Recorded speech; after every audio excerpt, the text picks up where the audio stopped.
And it's a chilly welcome from Kings Pier in Hobart. This is the Rolex Race Village. Lots of activity, lots of spectators enjoying all the food fare and the apparel and the merchandise. And of course, we have 3 boats that have finished already. But welcome again in our coverage on behalf of the Cruising Yacht Club of Australia, the host club for the 79th Rolex Sydney Hobart Yacht Race. And yes, Law Connect, if you haven't heard, finished this morning at 2:35. And then 2.5 hours later, Celestial V70, skippered by Sam Haynes, the Cruising Yacht Club of Australia Commodore, 2.5 hours behind the 100-footer. So that was an amazing performance. And then Wild Thing, the other 100-footer, it finished 27 minutes behind Celestial. At the moment, there are 75 yachts still racing. There's a couple that are about to enter the Derwent River, and 29 in total have retired. And joining me is the voice of the Rolex Sydney Hobart, Peter Shipway, a veteran of 31 Sydney Hobart races. Peter, your thoughts so far? Not a lot of change from this morning. No, good afternoon, Gordon, and good afternoon, everyone. Yeah, it's been quiet in Storm Bay and around Tasman Island. It's a very gruesome place down there. It's either fresh to frightening or no breeze. And what's happened, of course, is the boats have got to Tasman in light airs, and it's got lighter across the bay, and they're struggling to get across. And Whisper, as we speak, is probably just about to enter the Derwent River, so she's still got 11 miles to go. Thinking she was at Tasman early this morning. She's jumped ahead of No Limit, who will be the next boat, and then Caro. So there's an indication of how slow it's been. Fast and furious for the first 36 hours, and then it's just been a drift across the bay. But meanwhile, the remainder of the fleet, the bulk of the fleet that are up the Tassie East Coast and the North East Coast and in Bass Strait, are still rollicking along in a good fresh westerly. Let's have a look at the tracker, Pete. Yeah, well, let's just have get a look an idea where they are. Okay, so there's you can see Whisper and No Limit there, just about. There's Whisper just to come round the iron pot. There she is. There's No Limit about 3 miles astern. Caro's just round Cape Rowell, and Smuggler also is in the just round Tasman as well. And then further, there's not a lot of other boats around or in the vicinity at all. The next boat is Antipodes, which is about another, at least 80 miles astern, so she's well up off St Helens. So the handicap situation looks very much, Gordon, at this stage, that the 3 boats that are in could finish 1, 2 and 3 in the placings for handicap, with Celestial V70, a provisional winner. It could easily be that Law Connect is second, and Wild Thing 100 could be third at this stage. I'd say it's very provisional because some of the smaller boats have still to finish, obviously, but if they don't get in quickly, the big boats that are in could be 1, 2 and 3 on handicap. Well, as you say, Pete, Whisper has about 20 miles to go coming up towards the Iron Pot, but we got some spectacular footage of Whisper earlier today coming round Tasman Island, and these were graphic shots from the helicopter. Such a spectacular piece of coastline. It is rugged to say the least. Now there's Whisper there in light airs. She's got a bit of a wriggle on here. She's around Tasman and then coming across the bay, and Spinnaker, it looks a pretty tight reach here, and she's running into light airs here, and they look as though they're trying to get rid of the Spinnaker. They'll fire the Spinnaker off the bow, and it disappears down the back, and then the tired crew and wet crew and hungry crew probably have got to grab that Spinnaker and get it down below, and then they'll be reaching across the bay. But it is very light, as you can see. This was a little earlier today. They've got a reaching headsail up there, and she's probably doing about 8 or 9 knots, when at maximum speed she could be doing easily 15 plus knots, but she's still got a bit of a wriggle on, but that was much earlier. And she's had a terrific season. Yeah, she has. In the Artie Centre City Blue Water Point She score. looks as though that she will be 4th to finish, and that's a very good effort from David Griffith, and he's got a very strong crew. Anthony Nostra, Olympian there, Billy Merrington's the sailing master, Dougie McGain, Claire Costanzo's the navigator. Yeah, Claire's just competed with a younger sister in the World Match Racing Women's title, so very accomplished sailor. And this is now No Limit. David Goetz was not far astern earlier today, and at the moment probably about 6 miles behind Whisper.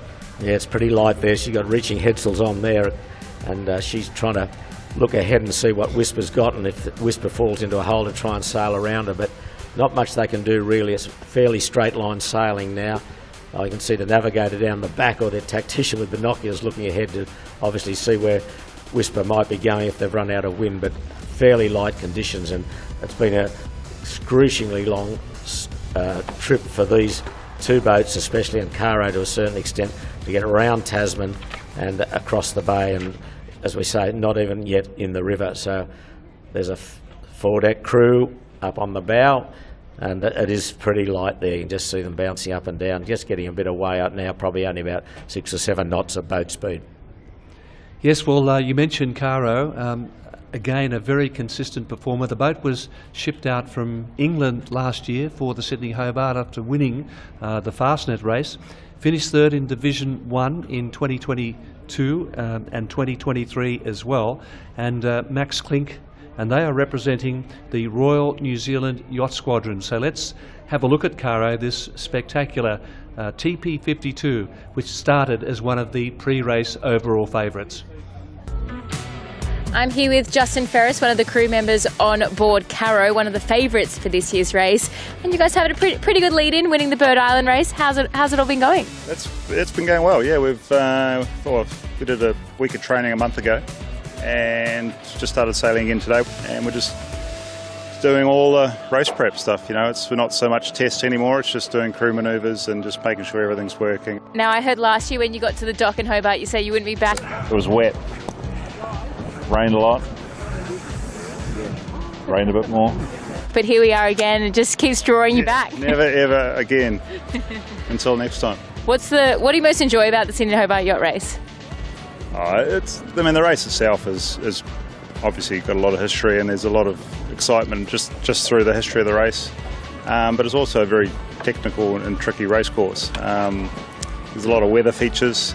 You've got a massive bit of land that gets reasonably hot, creates a lot of weather, and then you've got Bass Strait and the Southern Ocean to deal with as you get into Tasman Islands. It's just a challenging, proper offshore classic. Yes, it's the history and also the challenge, supreme challenge for the navigators. Well, through so many weather systems every year, it's different, and it's always the challenge, as Justin said. But also, Caro is going to represent New Zealand in the Admiral's Cup that's been revived next year in the United Kingdom. She's one of the two-boat team for New Zealand. Yeah, she's being shipped over to the Isle of Wight. Yeah. And what about Australia's involvement, Peter? Well, we're very hopeful of having a team. I think that will materialise in the next few weeks, that hopefully we can announce that we will have a team to defend the title that we won in 2003, the last time it was held. And that's been virtually the World Ocean Racing Championship. At one stage you were the Australian Admiral's Cup captain. Australia has a wonderful record in the Admiral's Cup. Yes, they do. We made a huge effort. A lot of boat owners over the years, and we're always well represented. Let's hope we can be the same again in July of next year out of Cowes in England. Okay, well, earlier today, as we mentioned, at 2:35 a.m, it was back-to-back line honours victories for Law Connect, Christian Beck, and a superb crew. They basically retained their winning crew from last year after that great struggle with Andrew Comanche. Let's now reflect on this stunner from Law Connect, winning online honours. We're out here with Law Connect as they're coming through the River Doe, and Law Connect is going quite well in maybe about 10 to 15 knots from the north-northwest. We're just getting a good shot of her on port tack there, powering up the river now. Should be looking at probably 15, 18 knots in that breeze. We're just south of Sandy Bay at the moment, so that means that we're really only a matter of miles now from the finishing line. The lights of Hobart, Hobart ahead. Yeah, she's just slowing down a little bit, but still reasonable pressure there coming up the river. We still have quite a few spectator boats out here awaiting Law Connect's second consecutive line honours win. I can see on board that all the crew are still in the weather gear that they would have been wearing offshore, as it's quite cold and windy in here. Well, Evie, the breeze looks to be getting a bit lighter from the shots that we're seeing, and the boat's standing a bit more upright now. Is that the case? What's it look like between Law Connect and the finish? I assume that they'll just be trimming the boat at the moment a lot by feel and the instruments that they have on board, rather than looking at the wind as it is so dark. Slow progress now, a little bit slower. and I'm sure there's some warm feelings amongst the crew that they've got the job done through a pretty horrendous first night. This boat, Law Connect, will be joining those famous names of Astor, Bumblebee 4 and Ragamuffin with 3 line honours victories. And looks as though they're just going into attack here, Gordon. They're getting onto starboard tack. That earlier shot showed that they weren't quite laying the finishing line. Shippers, they're certainly on a lay line now for the finish.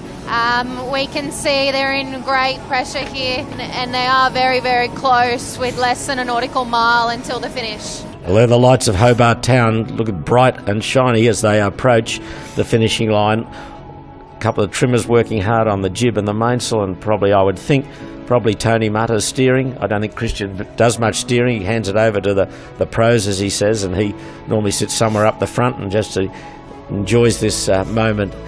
So great scenes here on the Derwent River as we approach the finishing line in the 79th edition of the Rolex Sydney Hobart, and Law Connect is going to join some famous names as a 3-time line honours winner of the Great Race South from Sydney to Hobart. Absolutely smoking to the finish now. They're laying in on a starboard tack, very close now to victory. And a faster time than last year. It's around about 1 day, 13 hours and 30 minutes. Law Connect is over the line in the Rolex Sydney Hobart for 2024, and the fans around King Pier here supporting. There's a good crowd that's turned out in Hobart, and Law Connect has done it back to back. 1 day, 13 hours, about 35 minutes. Fantastic performance. Congratulations all round to the crew and to Christian Beck, the owner. A marvellous performance to get through this tough race and to be now crowned victors as the line honours winner. What more can you say, really? That says it all when you get home with a big winning margin, and they'll be absolutely delighted with this performance. I just wanted to say we're very happy to be here, to have our second win in a row. We are obviously hugely disappointed in the news that we've heard during the race with the loss of a couple of fellow competitors, and our heartfelt condolences go out to all the friends and family of those competitors. It was challenging conditions, probably the roughest race I've done out of the 11. As forecast, 35 to 45 knots downwind out of Sydney, all the way to Green Cape and a little bit beyond for us. Big waves. There's always a lot of counter currents down there which change the direction of the waves, so they're got to be on your toes for that. And then afterwards, once the front rolled through, we obviously had a big push from the west, which added another challenge where we had to basically slow down. The guys are just obviously not doing any celebrations on the boat. If not now, but later on, I think they'll certainly look back on it and will remember it. Yes, Peter Shipway, it was a fast race, 4 hours and 20 minutes outside Comanche's race record, set in 2017. Yeah, well, I think it's probably Tony reflected there that at times they had to throttle back a bit and had to take the foot off the pedal, and that's the key to it, knowing when to throttle back. And although you want to get to Hobart as quick as you can, there are times when you've got to back down and play it safe. We were hoping for that epic replay of last year's battle for line honours with Comanche, but alas, Master Lock Comanche was forced to retire with some mainsail damage on the first night.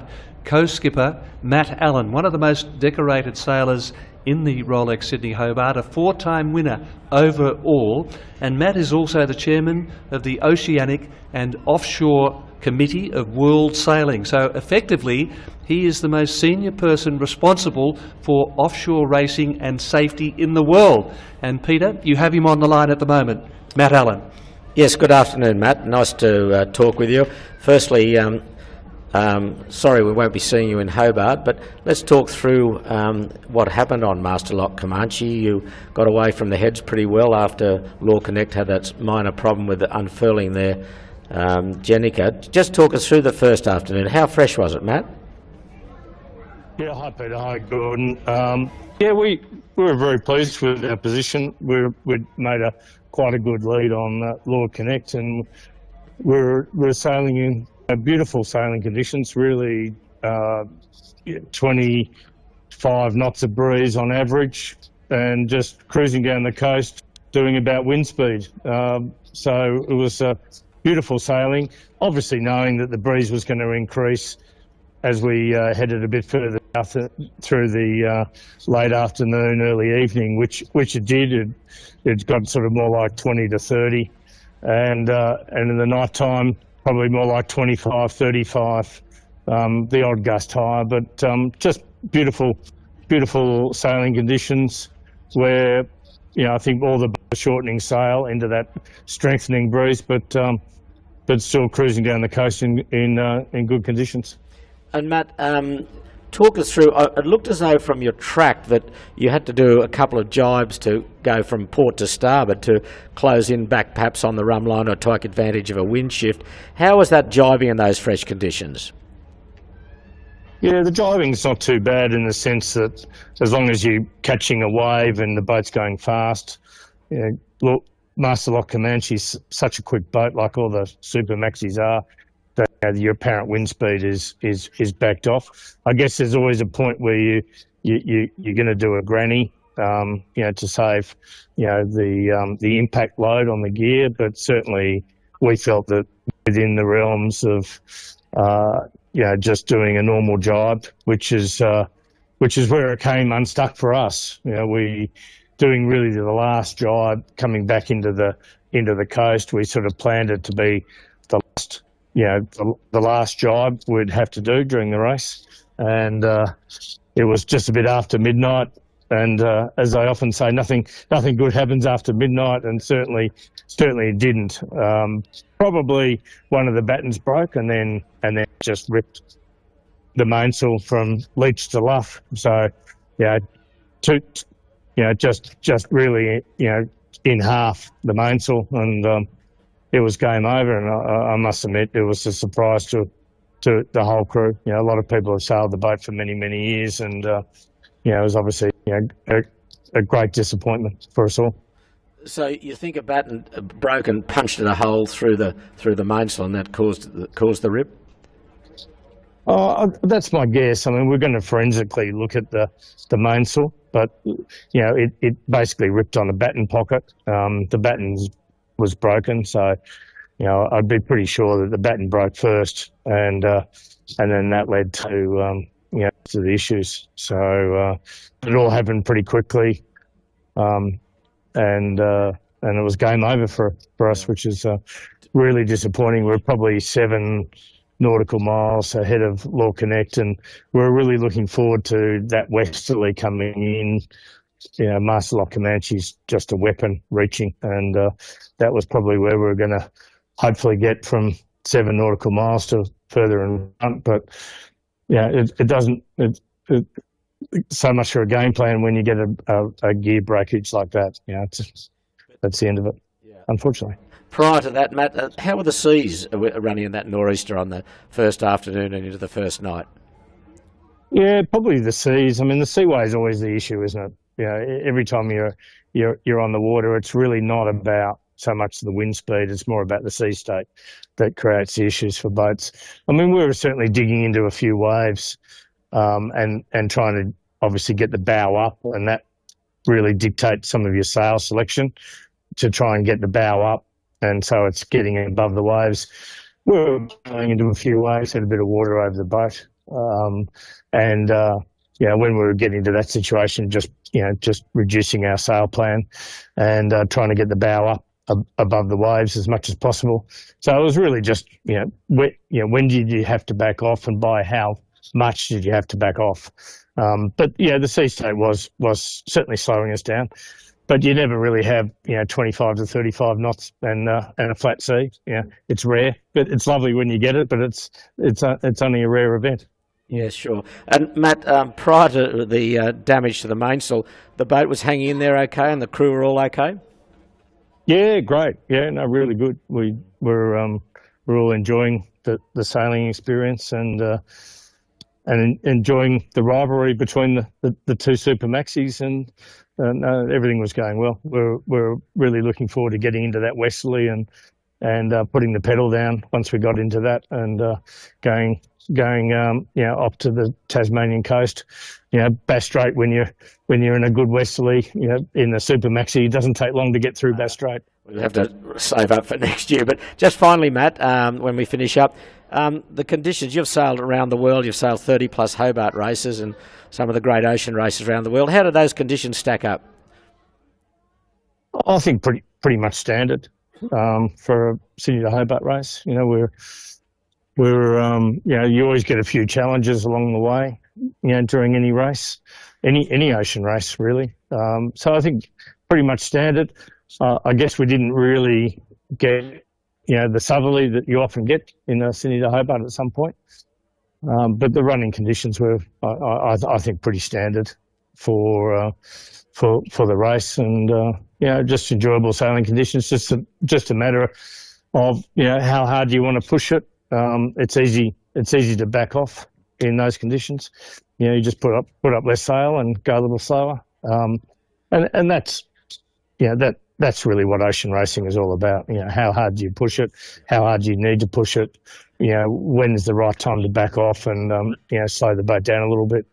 And, you know, people, you know, that's what experience and seamanship is all about. Yeah, terrific. All right, Matt. Well, sorry to see you not here with us in Hobart, but look forward to seeing you when we're back in Sydney. Thanks for your time, Matt. My pleasure. Cheers. Yes, Matt Allen. Matt Allen, the former Commodore of the Cruising Yacht Club of Australia, and as I say, a four-time winner overall on handicap, 3 with his own boat, Ichiban. And yeah, when that westerly hit, Peter, Tony Mutter made the comment, the sailing master on Law Connect, that they had to really back off their speed, and they lost about 5 hours. So he said he thought right before the race started that the race record actually wasn't on, and when they had to back off, that clearly cost them the time that they were outside the race record. Yeah, indeed. I think they missed it by 5 or so hours. So yeah, they were a long way short of it in the end. Yeah, 4 hours and 20 minutes in fact. Well, what about Celestial? Celestial V70. Now this boat is actually the Willow, owned by Jim Cooney, formerly Maserati, and it has been renamed for this race after Sam Haynes, the CYCA Commodore, took the boat with a lot of his Celestial crew, and they certainly had a fantastic race. So let's now reflect on this performance by Celestial V70, the 70-footer who came in 2.5 hours behind Lorcanet this morning. We had really good conditions for this boat, and also the crew, they were the right guys, you know, epic crew. Managed to make really good gains for the first day, but we knew that our best gains would probably be Bass Strait. That's where we sort of managed to get some really good distance, but it was absolutely nuclear out there. It was so rough, the sea state, so windy, and yeah, just limiting the number of people on deck so we could just keep the boat lit up, and just getting across there was yeah, really hard work. And then, you know, managing to get down the Tassie coast and around the corner, that was, you know, a lot easier when the seas flattened out. Yeah, we ripped the A3 very soon after the start, and that was like a vital sail. So when that went, that was kind of like a bit disheartening. So we had to kind of reorganise how we were going to approach our route, because it relied on the J3 a lot. So we just changed that a bit. We also had the J4, which was again a very important sail that blew up as well. So that was another sort of tactical or strategic way around that, where we had a large head sail and a very small head sail, and we had to go between the two. Yeah, really hard work for the crew. But they stood up for it, and you know, these guys they're probably the most professional crew that I've ever sailed with. Although we have sailed together now for a few years, it's just a great experience being part of it all.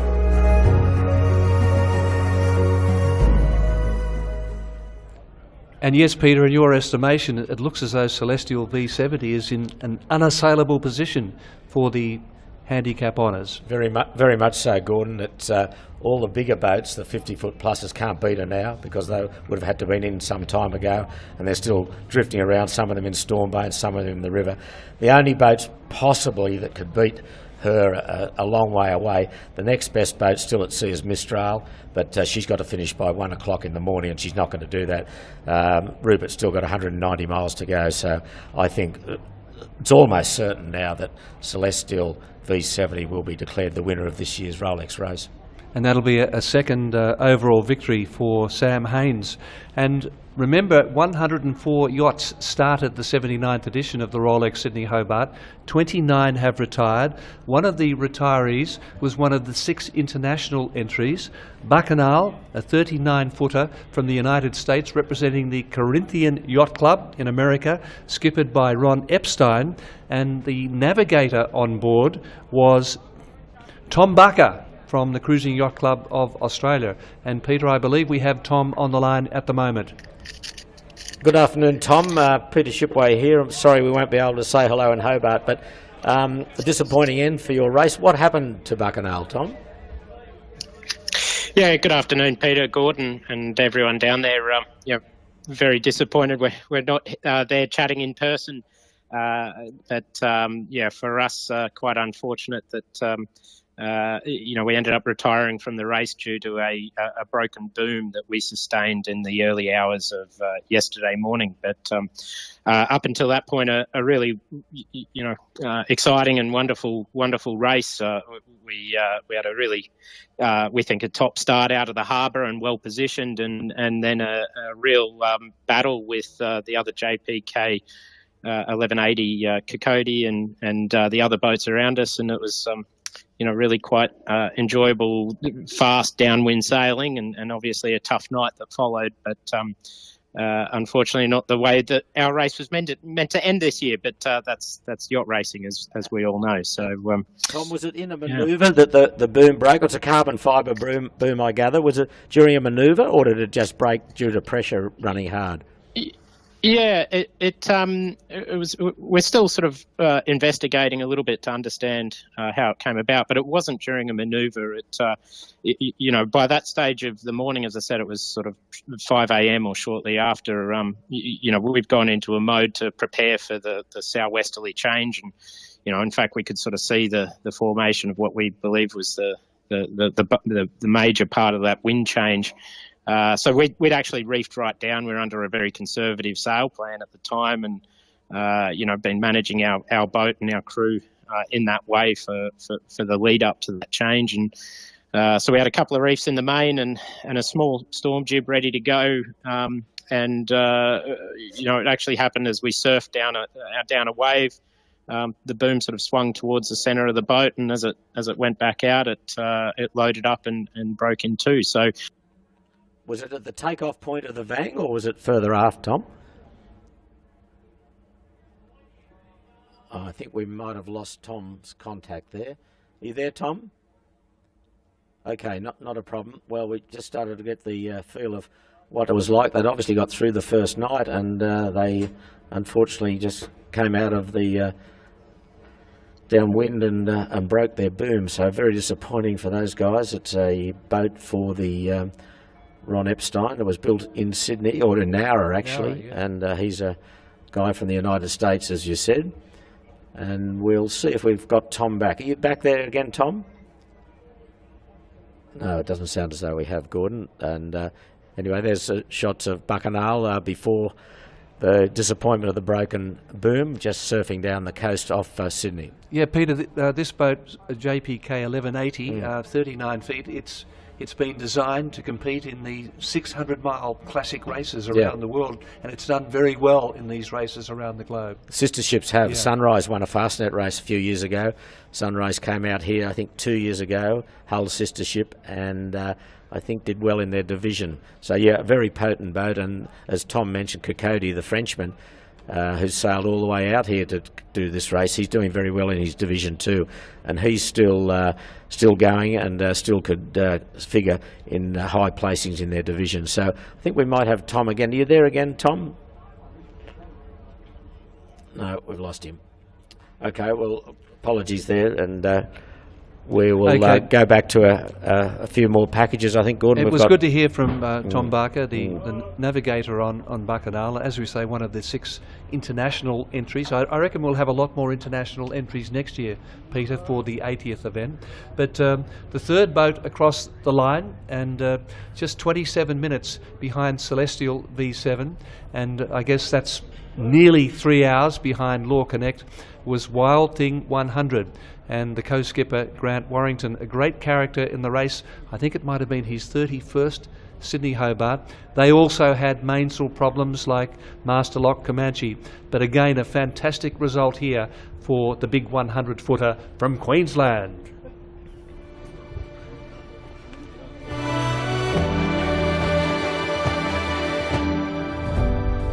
It was this morning beautiful, just sailing up in the flat water up Storm Bay. I'm Grant Warrington, this is my daughter Georgia. Warrington.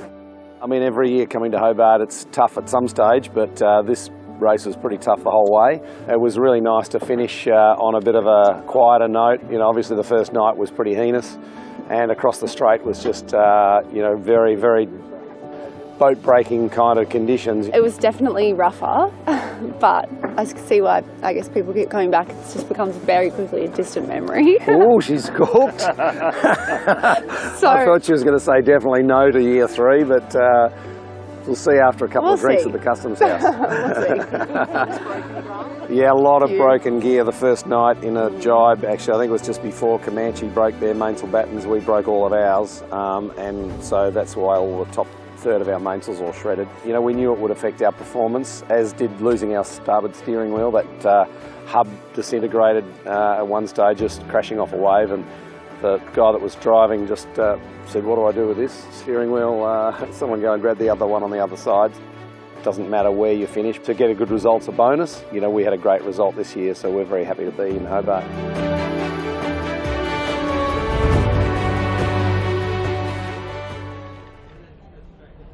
Yeah, 3rd to finish this year and 6th to finish last year, so he's on the improve. Now, Gordon, a trivia question for this afternoon.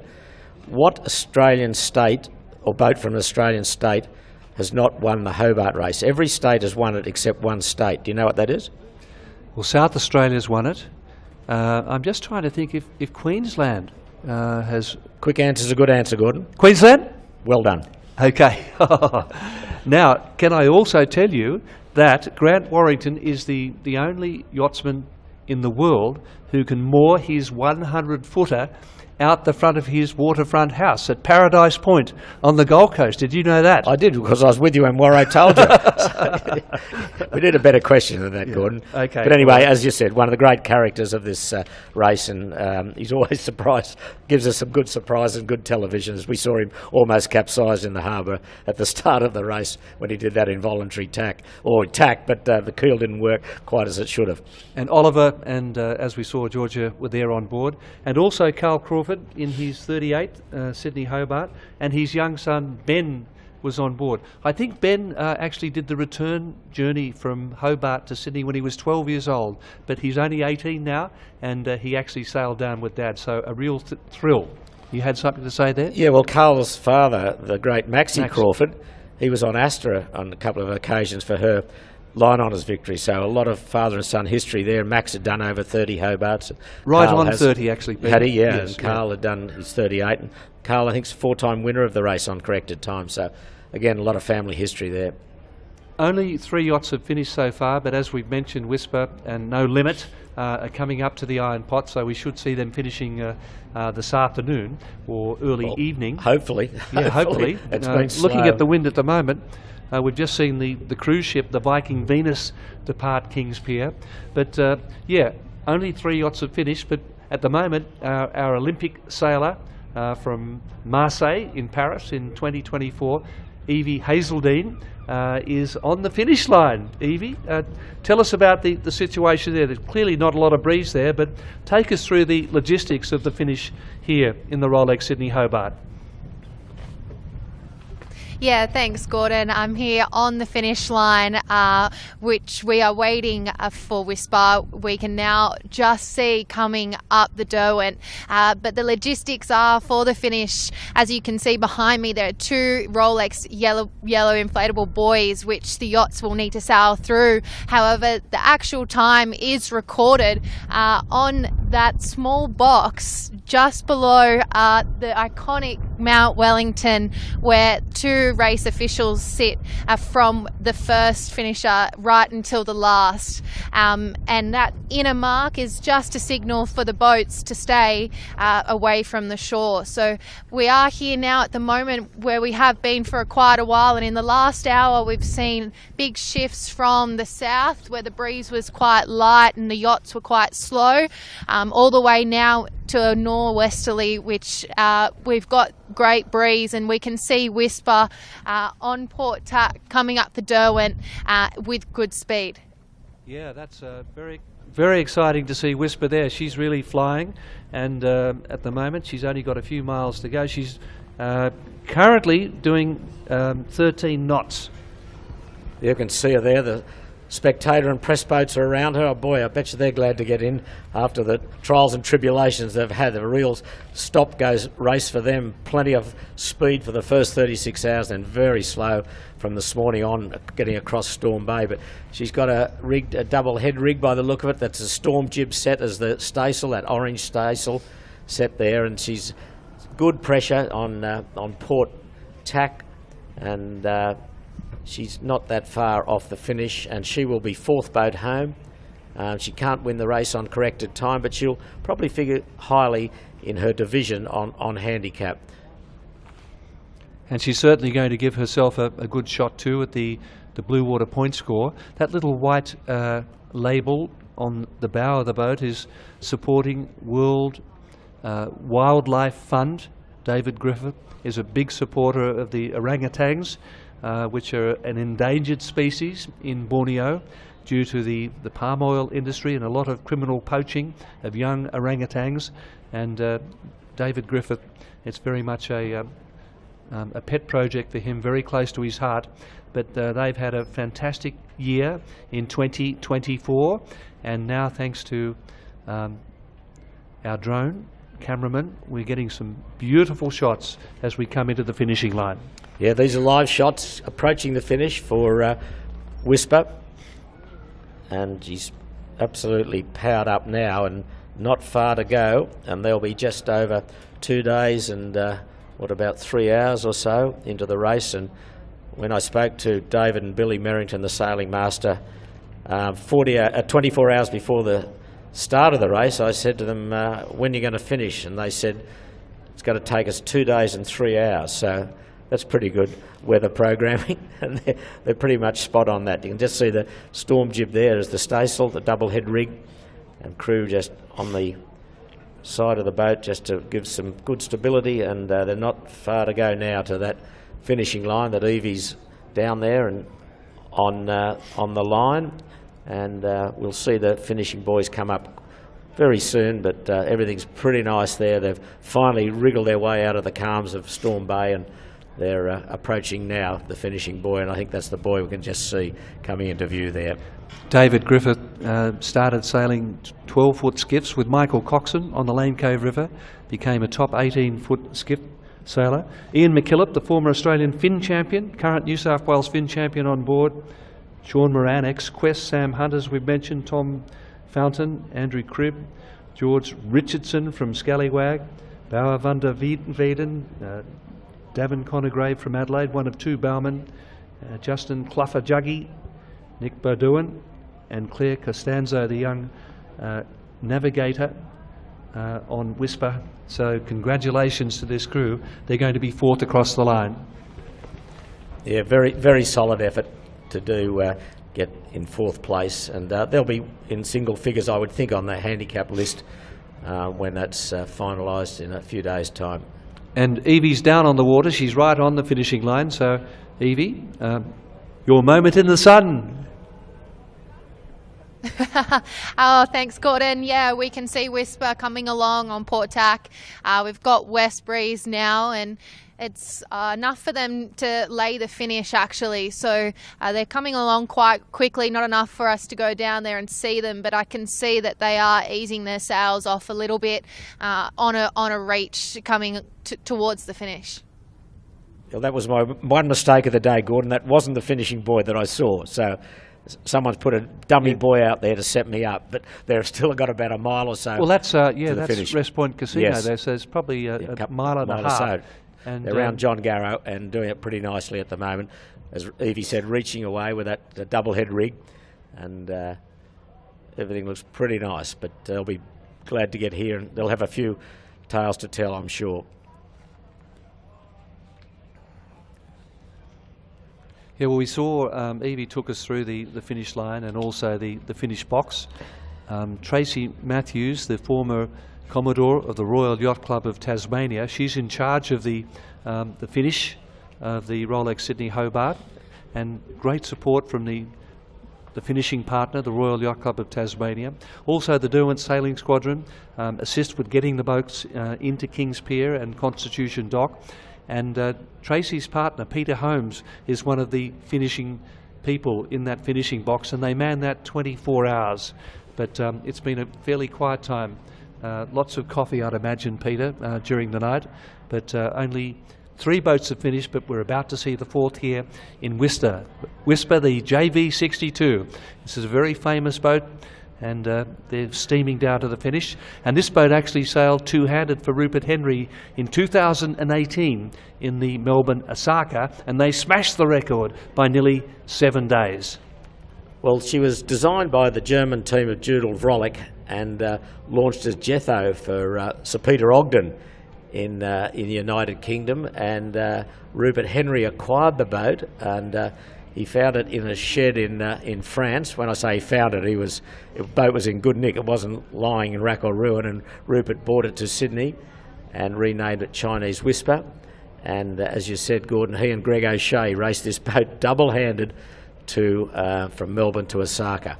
Peter, I must just tell you, sitting on the port side there is Justin Cluffer Juggy.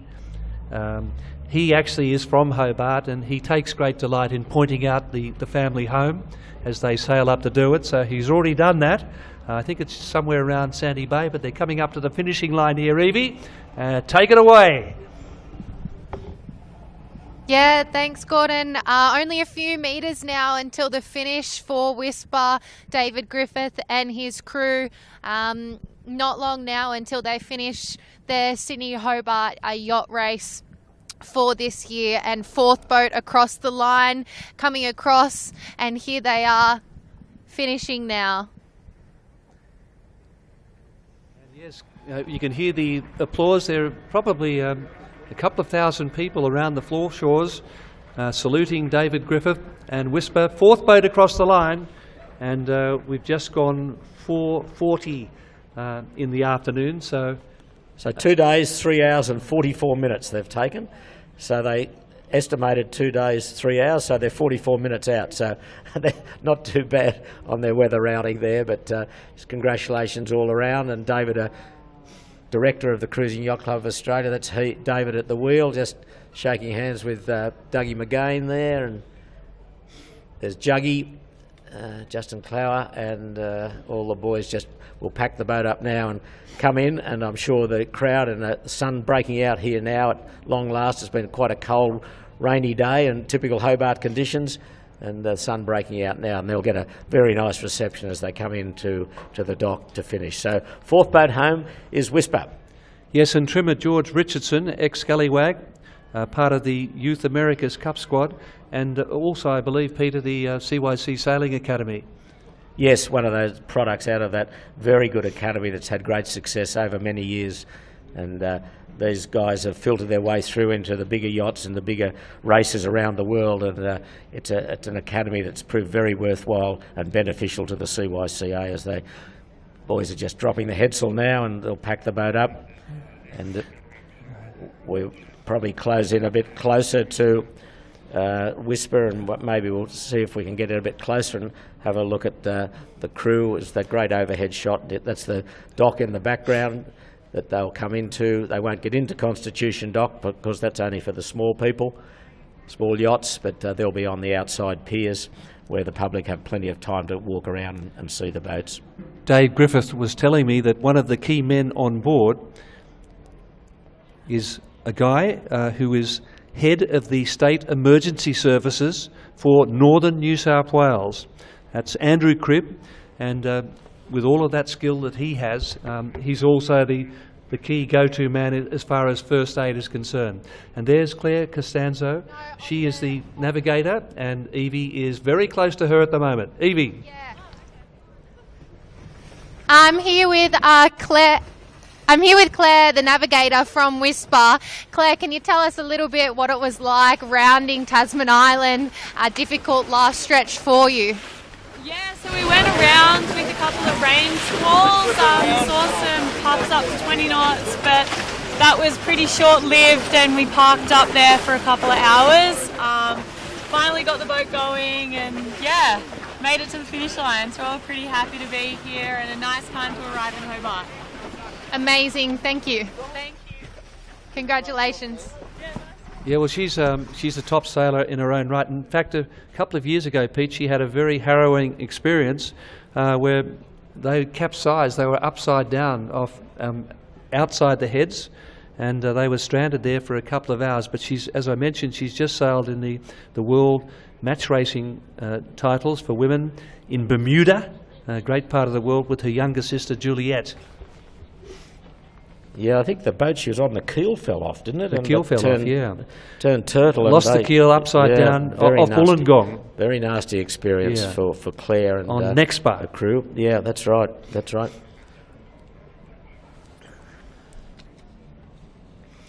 Yes, well, yeah, they'll be very pleased with that result on Whisper, Dave Griffith. I think we're ready to do another phone interview, and Peter. Rum Rebellion was another boat that retired. Unfortunately, they retired last year, and Shane Connolly was actually swept overboard last year, but some amazing seamanship to get back on board. But Shane Connolly is the former Assistant Commissioner of Federal Police in charge of criminal operations. He was on Rum Rebellion, the two-hander, co-skipper with Tony Sutton. Over to you, Peter Shipway. Hi, Shane, are you there? Do we have you, Shane? No, the gremlins have got to us again, I think. We'll try again. Are you there, Shane? Shane Connolly? No, we haven't got him at the moment, Gordon, unfortunately. So look, yeah, he very dedicated two-handed sailor. He was one of the instigators of two-handed sailing at the CYC and drove that program pretty strongly, and he's done a lot of two-handed sailing, and unfortunately they retired this year, but we think we may have him now. Have we got you again, Shane? Are you there? Just while we're waiting, Peter, the incident last year where he was hit by a 40-knot gust of breeze, he'd unhooked to go up and change a sail, and he was actually swept overboard, but somehow managed to hold on to the top lifeline and wrench himself back on board in very fresh conditions.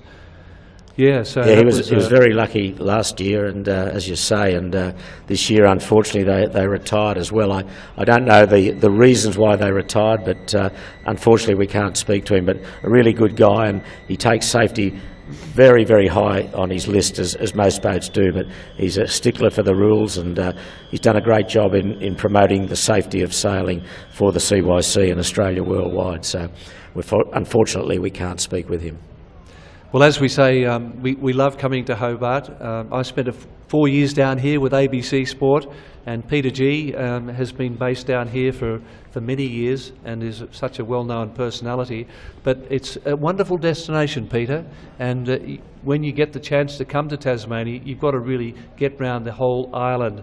There's so much industry. I think they have some of the best whiskies and gins in the world. They won prizes there. Their wines are world celebrated, and the oysters are pretty good too. Have you done a lot of travelling in Tasmania? I've eaten a lot of oysters and drunk a lot of gin. I don't know whether I've done much travelling, but no, I've done a fair bit. It's a lovely state, I must say. My daughter sailed in Sabo national titles up in Wynyard about, 10 or 12 years ago, and that was a great time. We had a wonderful time up there on the north coast, and of course Launceston and driving through down to Hobart, it's wonderful, and down the Huon Valley, it's a very special place. Well, Tourism Tasmania continues their great support of the Rolex Sydney Hobart Yacht Race, and as we say, you've got to come and visit the Apple Isle. This place has it all. Rich history, 360-degree views, and slow-moving fluffy lawnmowers. Well, we're now going to have a look at the Wild Thing package.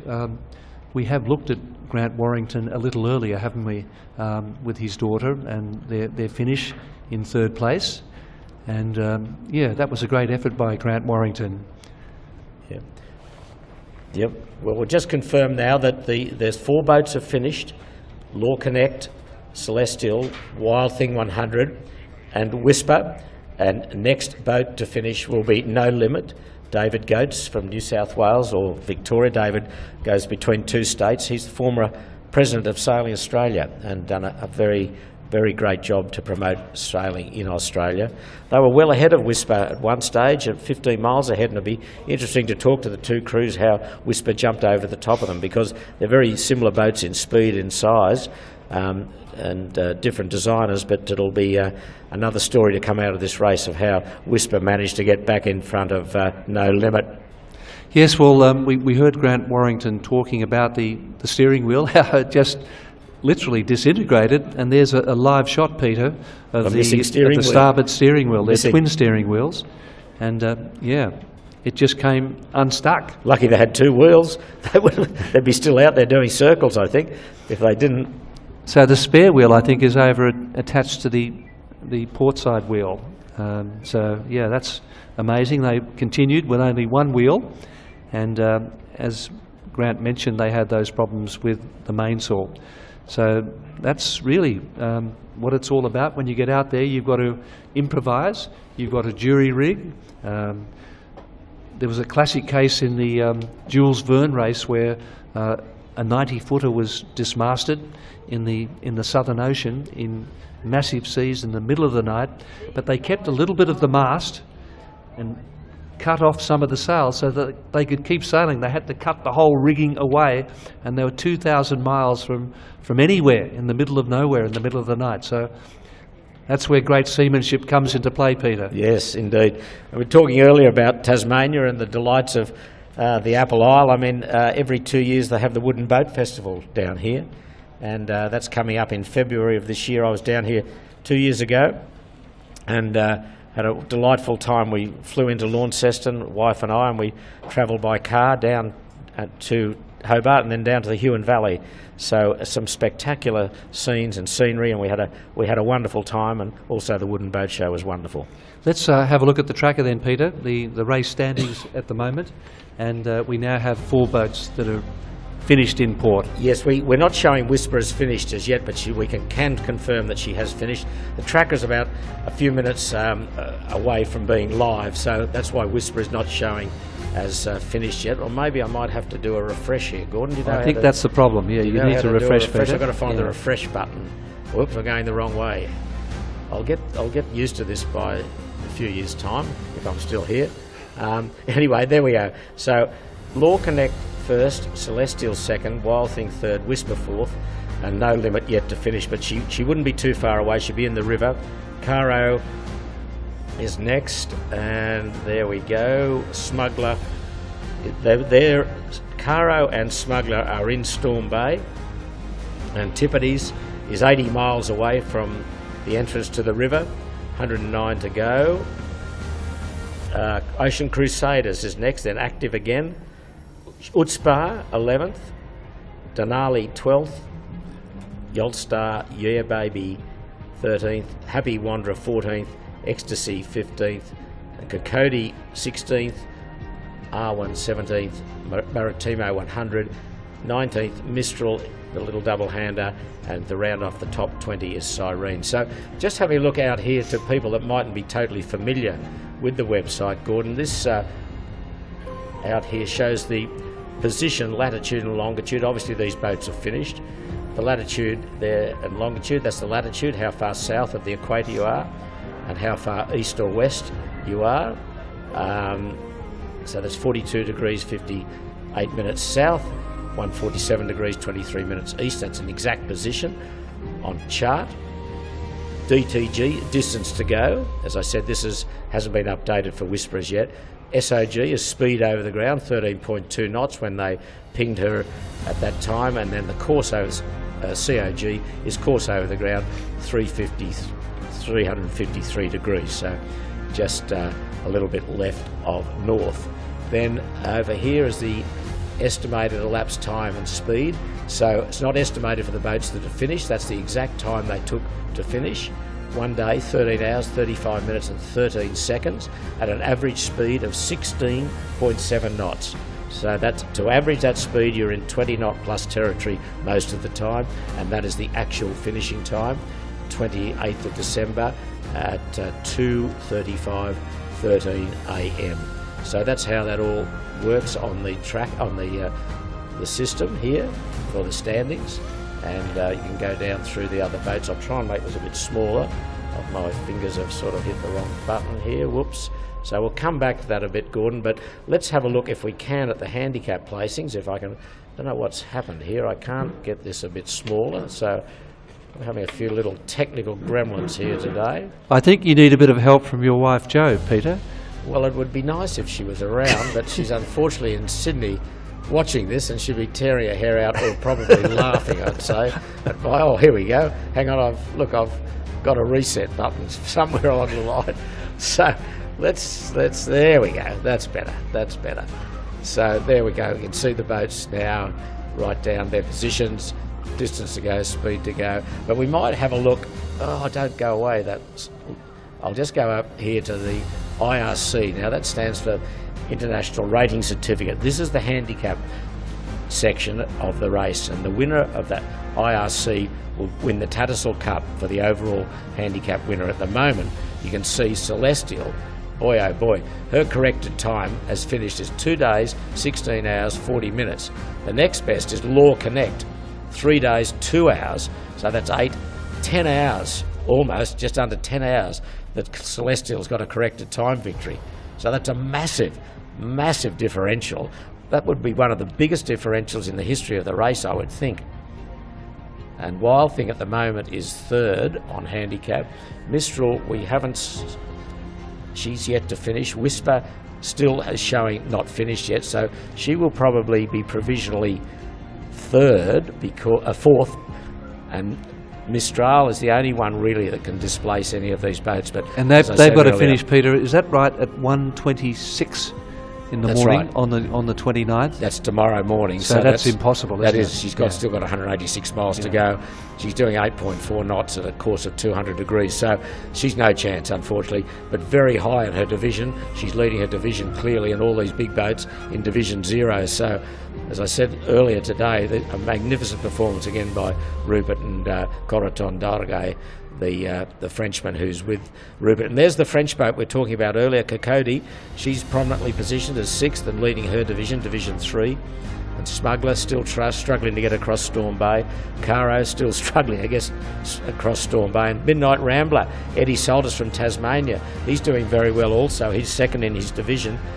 He won, of course, with a boat of the same name, the disastrous 1998 Hobart race, and in a little 36-footer. So he's a very strong competitor. He's relocated down here to Tasmania. He won the Maria Island race earlier this year, so he is well positioned. Now we'll just have a look at the division, or go to PHS, which is the Performance Handicap Rating here. That's another handicap division, which these boats are not rated through the computer as such for a handicap rating. It goes into an algorithmic program that produces a handicap rating. That's the handicap out here. We see that Just Far Love, a 51-footer from Tasmania, and she's got a handicap of 0.9. Now what that means is, Gordon, that at the elapsed time, the time they take to do the race, you multiply your elapsed time by your handicap and you get a corrected time. So they'd multiply 3 days, 20 hours, 25 minutes and 6 seconds by 0.9, and they arrive at a corrected time of 3 days, 11 hours 10 minutes and 35 seconds. Now that's how the corrected time is calculated, and all these boats are still at sea, so there's a lot to play for in the PHS division. And then within the divisions, IRC and PHS, there's divisions 1 and 2 for PHS and 5 divisions for IRC. Well, that's very comprehensive, Peter, and we salute you for that. We've had messages from all over the world, and we've just had another one from Phu Quoc, which is an island off Vietnam in the Gulf of Thailand, and it's from CYC member Peter Wrigley, who is the co-owner of Koa, one of the TP52s, which has been a splendid performer in the Blue Water Point Score series this year. So a message there from Phu Quoc, island off Vietnam in the Gulf of Thailand, watching the live coverage. Well, I think Peter had a lot to do with the Junior America's Cup and the Women's America's Cup for the CYC. He was a heavy instigator of getting that underway, and he was a really good promoter of it. He did a terrific job promoting the Youth America's Cup and the Women's America's Cup. Well, Evie did a terrific job there on the finish line and explaining what happens at the finishing line, and we've been trying to find Peter G, but I think we've found Peter G now. I think he might be on the stage in the race village, and this is No Limit now, steaming up towards the finishing line, still with a couple of miles to go. David Goetz. So Peter G, just while we're watching No Limit closing on the line, how are things looking in the Rolex race village? Gordon, on a Saturday afternoon post-Christmas, there's no cooler place to be in Hobart than the Rolex Sydney Hobart Race Village, and the coolest people in the world, the most beautiful people you'll see anywhere down here right now. And I'm going to try and do a Sam Constance and see if we can get some crowd participation.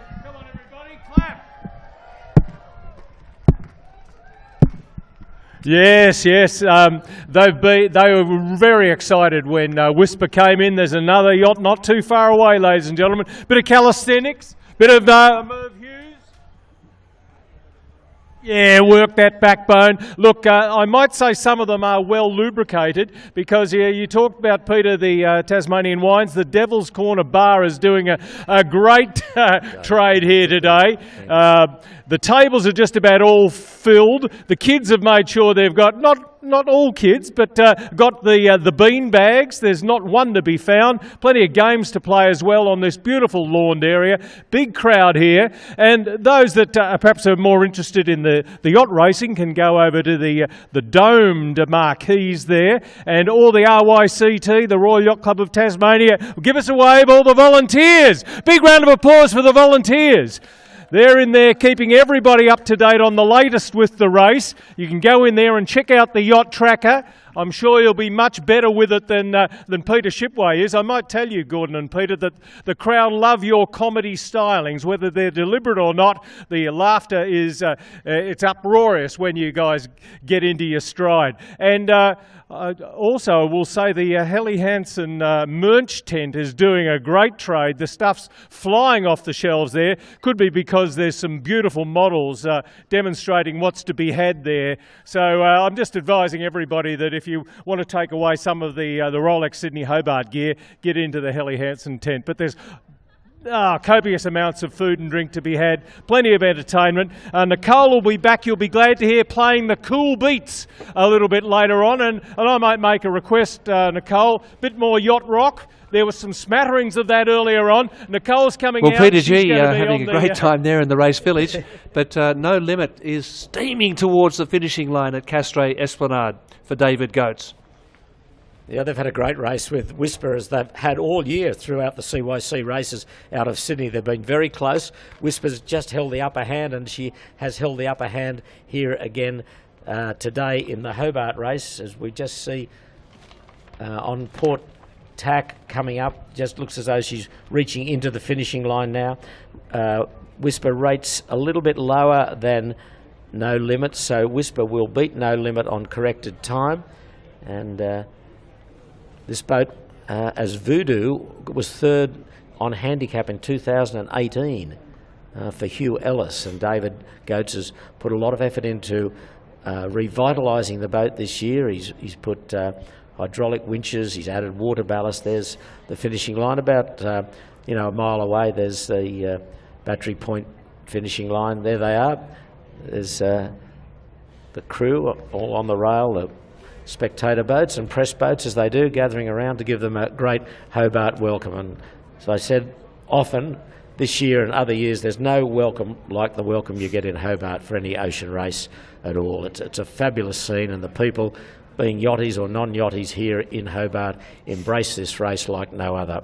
You see good breeze coming down from Mount Wellington. It's quite cool here in Hobart. It's just on 5 o'clock local time, and she's got plenty of pressure to get her home. And the next boat home, we believe, will be Caro, and they'll be fairly disappointed they had a slow finish to what was a very fast race. And yes, what a thrill for David Goetz in his 13th Sydney Hobart. Navigator Steve Kemp in his 25th. Very experienced crew, Peter. Julian Freeman, 35th Rolex Sydney Hobart. Duncan McLeod, 27th. Rowan Leaper, his 21st. And Ian Walker, 36th. Yeah, Barney Walker. 36th, Yes. amazing. Yeah. What a great crew. Yeah, well, Barney's won the race a couple of times, maybe 3 times. Julian Freeman, of course, is the nephew of the late Frizzle Freeman, Graham Freeman, one of Tasmania's, Hobart's favourite sons, who we sadly lost a few years ago. Steve Kemp raced in the Admiral's Cup with Steve. He's a navigator of high quality. And I think he was winner of Secret Men's Business a number of years ago from South Australia, Steve is. Lucas Geddes, Charlie Goodfellow. Yeah, Tasmanian, Charlie, a famous name down here, the Goodfellow name in sailing. Maker Muth, Stefan Trunier as well. There's the boy, the Rolex finishing boy. They're not got long to go now to be 5th boat home. And well done to Goatsy and the boys. He's a terrific competitor, David, and one of the nicest gentlemen in the sport. And Empress Towers in the background, overlooking the finishing line as No Limit. Built in 2008, the Reichel Pew 63 is about to cross the finishing line in the 79th Rolex Sydney Hobart. Over she goes. They're home and hosed. Well done to No Limit. They'll be docking shortly here, and still the crowds are growing here. There's Goatsy at the wheel. There's Barney at the back, Barney Walker. Congratulations all round. It's a real feat to finish this race and to be in a high place, and they'll be in high placings on the handicap list. And I think what this is now showing, Gordon, is that being a fast race, it suited the higher handicap boats, and really the boats that have finished are going to figure in the handicap placings already. I mean, we're seeing Celestial V70 almost unassailable lead on handicap. Law Connect almost got the double. Well, not almost the double. She really was a long way from winning on corrected time, but she will probably be line honours winner and 2nd overall on corrected time. And Wild Thing will possibly be 3rd on corrected time after finishing 3rd across the line. The only boat, I keep saying this, that can really upset the apple cart is Mistral or Kokoda, but they just won't do it. I don't think they've got enough to get in the minor placings either. Mistral's got to finish 1:26 in the morning, so what's that, about 7 hours away, a bit over 7 hours, 8 hours away, 184 miles. I mean, there's absolutely no way she's going to do that. So she'll be lucky to finish in the top 10. So Whisper could easily be elevated to 5th. Caro's got to get in. She's still got 20-odd miles to go, Caro. And Smuggler, Kokoda, well, and Midnight Ramblers. Midnight Ramblers got a bit longer time. She's got about 10 hours to do 200 plus miles. So no way she's going to average 20 knots. No boat will do that, and even the Maxis wouldn't do that. So it's going to be a big boat turnaround, I think, of this, both line honours and handicap. Law Connect clearly in 2nd spot at the moment. So we might just have a look at the handicap list as we see Celestial V70 on top of it. There we go. That red writing under Mistral is the time to beat Celestial. So you can see there quite clearly that she's got to be in by 1:26:45 tomorrow morning distance to go, 184 miles, and the weather looks tricky again. They've got a bit of breeze now. She's doing 13 knots, so it's not bad for a little 34-footer, but tonight it looks as though it could go into the south, and then tomorrow it gets tricky again. So it's a very tricky next 24 hours. So we're not going to see too many boats. We're probably going to see Caro and Smuggler finish this afternoon or early evening, and then there's a large gap then to Antipodes. So tomorrow there should be a flurry of boats coming in that we will cover the finishing line, but here's the handicap list here. Now we might just take a moment, we go back in here. The boats are broken into divisions depending on their size, so there's 5 divisions in this race. So roughly, they try and have an even number of boats in each division. Division 0 is the big fellas, so this will be really a replica of the overall results at the moment. Celestial first, Law Connect second, Wild Thing 100, followed by Whisper. So that will be the overall places probably as well. Division 1, the next size boats down. These are boats in the sort of the 52-foot range, led currently by Smuggler. None of these boats are finished. Smuggler, Caro, TP52s, Ocean Crusaders, Jaybird is third, Antipodes fourth, active again, then down to Denali, another TP52, and the rest of that division have not finished. Centennial, she was the former Celestial, Porto Rosso, who lost that crewman overboard, unfortunately retrieved him, and Zeus, she retired as well. So there are a lot of retirements in these divisions. Then Division 2, we have Volstar Yeah Baby leading, still to finish. Division 3, we're getting down to the smaller boats. Kokodi of France, Pacman, a double-hander, and Kenrecki is third. Division 4, this will be Rupert Henry leading this division, and Mistral, Midnight Rambler, and Toe Cutter. And Division 5, these are the smaller and older boats. Love and War, 3-time winner, is leading that division. Disco Trooper, Contender Sailcloth is second, and Min River, a double-hander, is third. So, and then there's further breakdown. If we want to dig deeper, then we break it down into the two-handers. We've got the double-handed two-handers on corrected time. Clear leader Mistral, Disco Trooper, Contender Sailcloth, Jules Hall and Jan Shulton. They won the inaugural two-handed division in the Hobart race 4 years ago. And then Min River is third. Now, Min River's an interesting boat, Gordon. Jung Lin, a lady that has raced very consistently, and she's also got with her a real gun Frenchman, yachtsman, as has Rupert Henry. His Francois Guiffon. Yeah, Fonk is his nickname. Yeah, Fonk. And he also, like Coraton Duguay with Rupert, an outstanding short-handed sailor from France. They've got a school for short-handed sailing over there. You don't go to high school, you go to a yachting school. And they're born and bred over there into this yachting, and these Frenchmen are outstanding sailors. I just can't emphasise enough how good they are. And they've obviously lifted the standard of French yachting, and especially the short-handed, single-handed sailing, and Rupert and Zhang have a huge benefit of that in their crew. But also Jules Hall there in second place, he's done a great job as well. So keep your eye on the two-handers. There's still a long way to go with Rupert, still 180 miles from the finish. Okay, yeah, so we're still waiting on Caro and Smuggler. They're going to be finishing, maybe in an hour or so time, maybe a little longer. And also, remembering too, with Smuggler and Whisper, Smuggler currently leading the CYCA Blue Water point score series. So that finish, if they get home okay, could easily clinch the Blue Water, the Audi Centre Sydney Blue Water point score for them. They've appeared to wriggle out of that no-wind area in Storm Bay. Smuggler's doing 9 knots at the moment, Caro's doing 13 knots, so they're at good pace, so they'll be with us within a couple of hours. And Whisper's going to be right up there in the Blue Water point score as well. Absolutely. And No Limit, we must say, that's probably David Goates' best performance in a Rolex Sydney Hobart for No Limit. A very good finish for them. Near sister ship to Loki, the 2011 Rolex Sydney Hobart winner. Yes, that's right. Yes, Stephen Ainsworth's boat was an outstanding boat. And as I said, No Limit did finish, not with David Goates, but with Hugh Ellis third in, I think, 2018 as Voodoo. Okay, so We had 104 starters here in this year's race.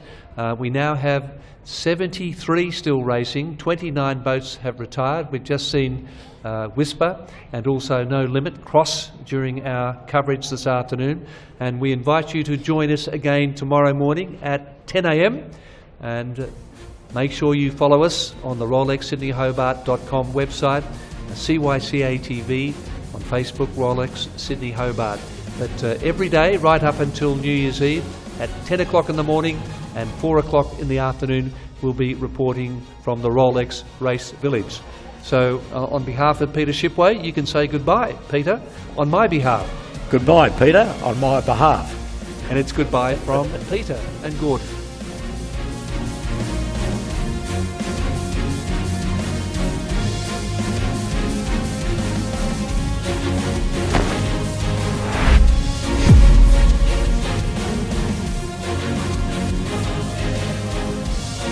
This has been a Hype TV production.